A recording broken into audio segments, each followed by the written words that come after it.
No século XX, tivemos a Guerra Fria, e essa foi uma luta ideológica entre o capitalismo e o comunismo. E, por muito tempo, acreditamos que o capitalismo e o comunismo eram polos opostos, uma dialética, certo, preto e branco.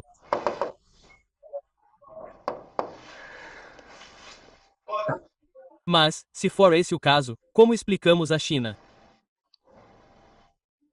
Porque, por muito tempo, a China foi um país comunista e, então, na década de 1980, começou a se reformar e agora é um país capitalista. Na verdade, se você pensar bem, essa transição foi tranquila. Não houve muitos conflitos por causa dessa transição.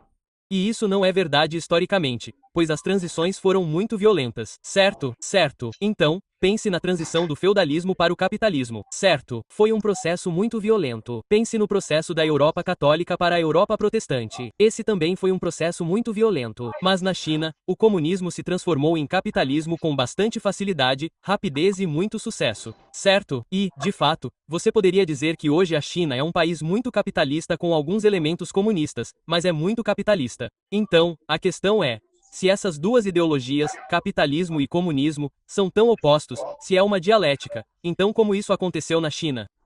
E o que eu quero mostrar a vocês hoje é que, na verdade, essa é uma falsa dialética, certo? O que significa que o comunismo e o capitalismo são mais semelhantes do que diferentes.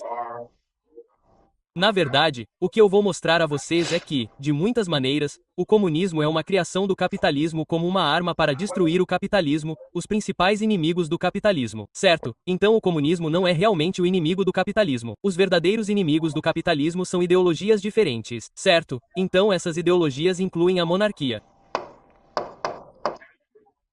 A ideia da monarquia é que, em vez do poder nas mãos de um capitalista, o poder está nas mãos do rei. Certo?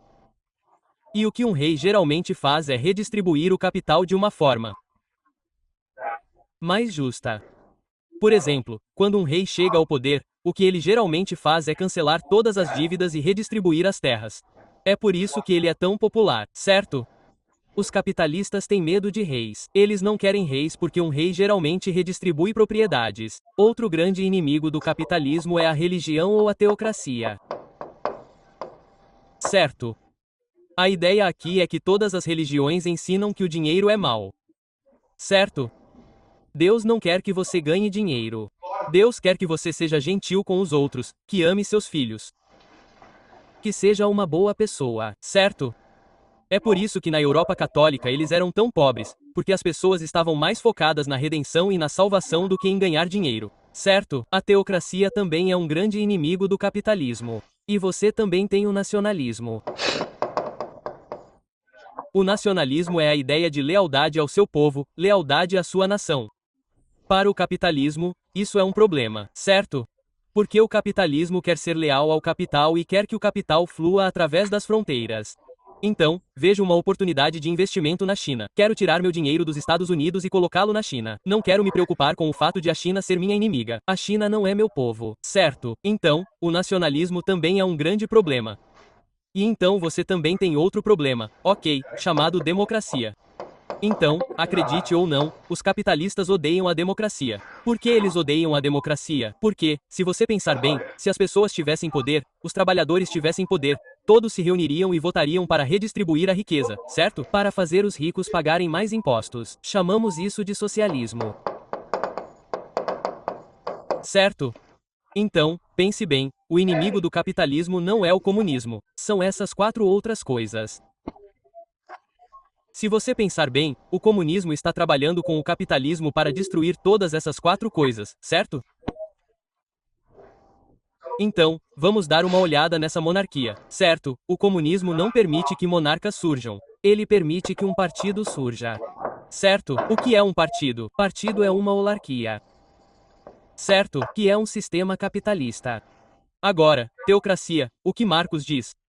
Marcos diz que a religião é o ópio do povo. A religião é o grande mal do mundo. A religião cria uma falsa consciência. Portanto, devemos destruir todas as religiões, certo? E se a religião for destruída, o que resta? A única coisa que resta é o dinheiro. Certo? Agora, o nacionalismo, o comunismo nacional são internacionais, certo? Trabalhadores do mundo, univos. Então, o nacionalismo também é ruim. Queremos nos unir como um mundo. Todos os trabalhadores, univos. A consciência de classe é mais importante do que a identidade nacional. Certo? Agora, a democracia. Não, não, não. Isso também é ruim. Certo? Porque os trabalhadores não podem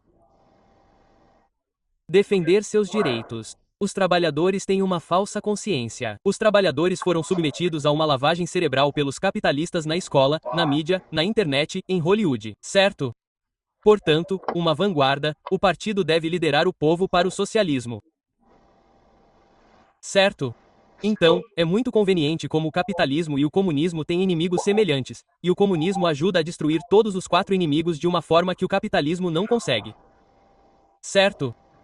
Você também pode argumentar que talvez comunismo tenha sido uma arma ou um vírus.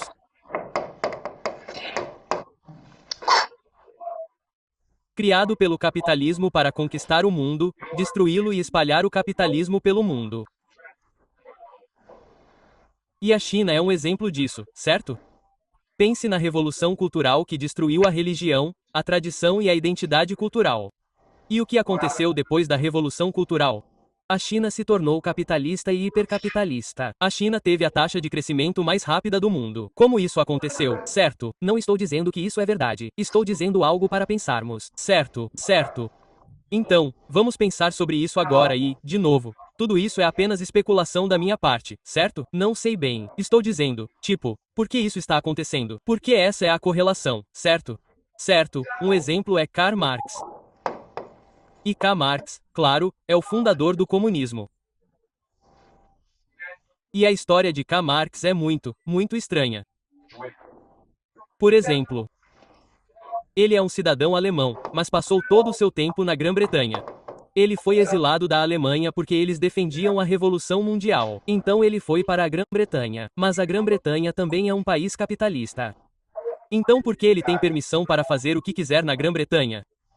Ele escreveu a maioria de suas obras em uma biblioteca britânica em um museu britânico. Então por que as autoridades britânicas permitiram que ele fizesse isso? Essa é uma pergunta para nós, certo? A Grã-Bretanha é o país mais capitalista do mundo nesta época, século XIX. E a Grã-Bretanha basicamente permitiu que Marx vivesse lá e fizesse o que quisesse. Certo, isso é estranho. O número 2 é Karl Marx.